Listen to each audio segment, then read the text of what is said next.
Oke, para pemirsa dimanapun Anda berada, para sobat trading, para sobat EWF, selamat datang di Welcome to Paradise.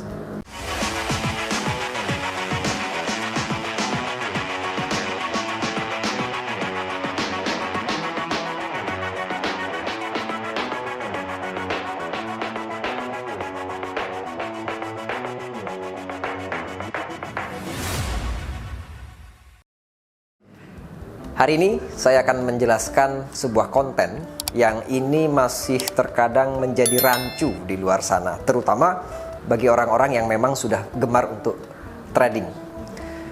Diakui atau tidak, di Indonesia memang lebih banyak orang yang melakukan transaksi trading ini untuk produk forex ya. Forex itu singkatan dari foreign exchange atau nilai tukar mata uang yang dibeli.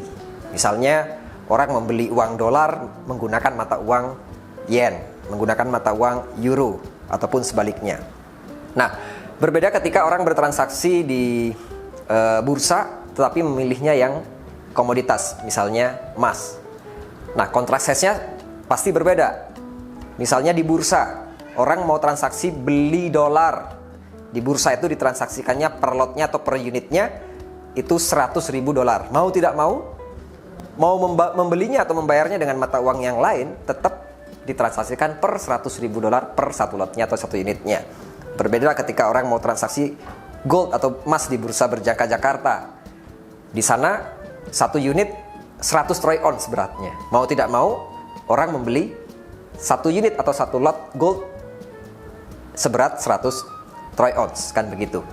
Tinggal masalah harganya saja. Nah, pernah dengar leverage?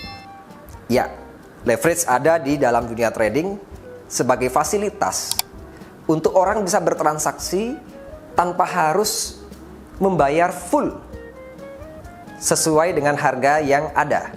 Misalnya, bayar setengahnya, bayar seperempatnya atau 25%-nya, itu sebuah fasilitas. Itulah leverage. Artinya leverage itu adalah seberapa besar persentase modal yang disetorkan terhadap harga unit, baik itu dolar maupun gold. Oke, jadi misalnya harga gold saat ini satu troy ounce-nya 1.800 dolar.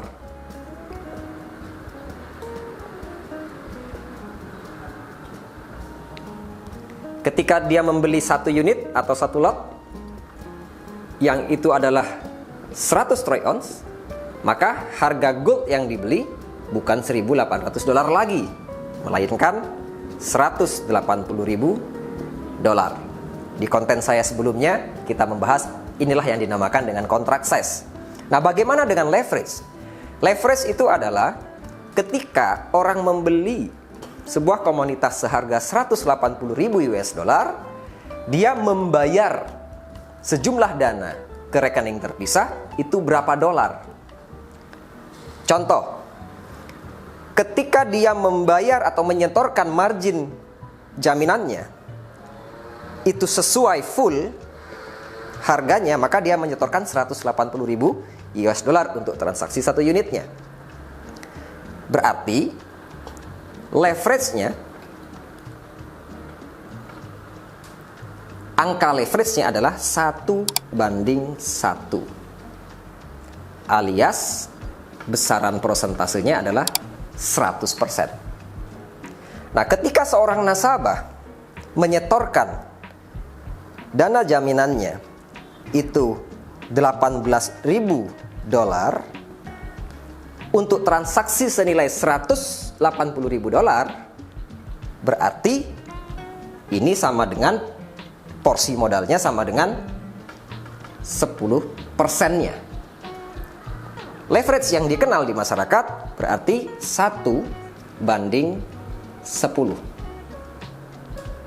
Di beberapa pialang sampai menyediakan leverage yang kerap kali ada, itu adalah 1:50. Artinya sama dengan 1/5 dari 10%, yaitu 2%.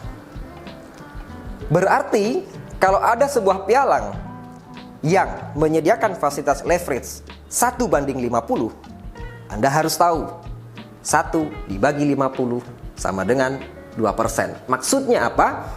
Pialang tersebut menyediakan fasilitas, nasabah bisa menyetorkan dananya 2% dari kontrak ses harga objek yang dibeli. Berarti berapa? 2% dari $180.000 adalah